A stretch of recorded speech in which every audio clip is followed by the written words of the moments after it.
Okay. Allow me to explain. You're only going to have to read. Hey, listen, pacifists. I'll hit you if you don't, and you won't be able to hit me back because you don't believe in violence.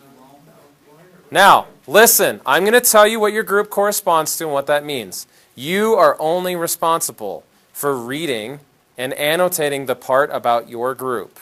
Okay? So, ones, raise your hand.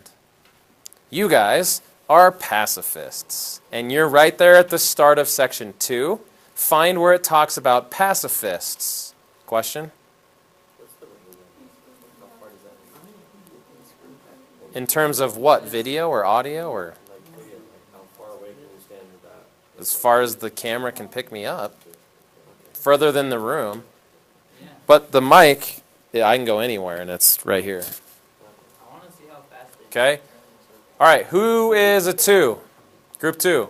Okay, you guys are African American leaders. Do you know what the NAACP is? Yeah. What is it? Association?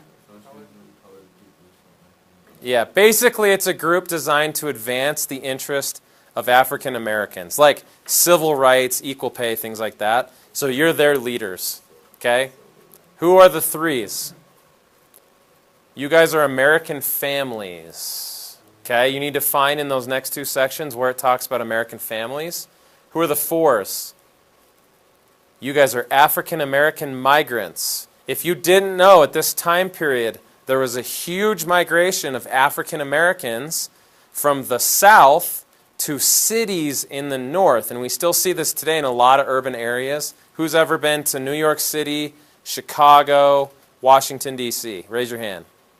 If you look at the demographics of those cities, in the city itself, are there large numbers of African Americans who live in the city? That shift took place during this time. So when we say migrants, not immigrants, they didn't come from Africa or some other country. They moved within the country, mostly from the South to places like Chicago, Indianapolis, Cincinnati, Pittsburgh, New York, etc. Okay, so you're African American migrants. Who are the 5s? Des, you with us? You're the 4-Minute Men. You've never heard of them? You'll like them. 4-Minute, not Minutemen, 4-Minute Men.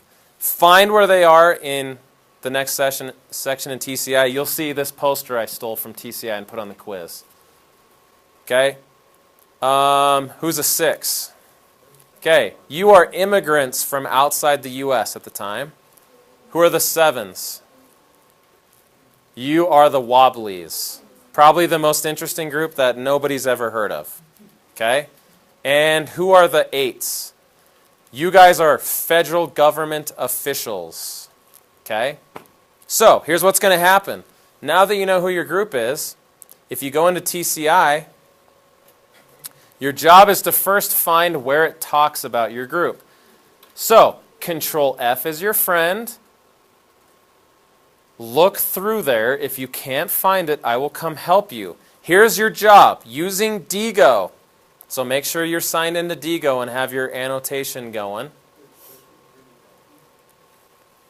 You are responsible for figuring out today, did my group support U.S. entry into World War I? Did they cheer for Woodrow Wilson's speech, or did they boo and say we shouldn't go in? Why did they? If you don't know, when you come to class Thursday, we're going to interview you and say, dear African American migrants, do you support entry to the war? Why or why not? And if you can't teach us, we all fail that question on the quiz. And it's your fault. So using Digo, find where it talks about them. Look for information about their support or dissent from U.S. entry into World War I and why. Okay? I'll come help you if you can't find it. On Thursday, what we're going to do is make propaganda from their perspective.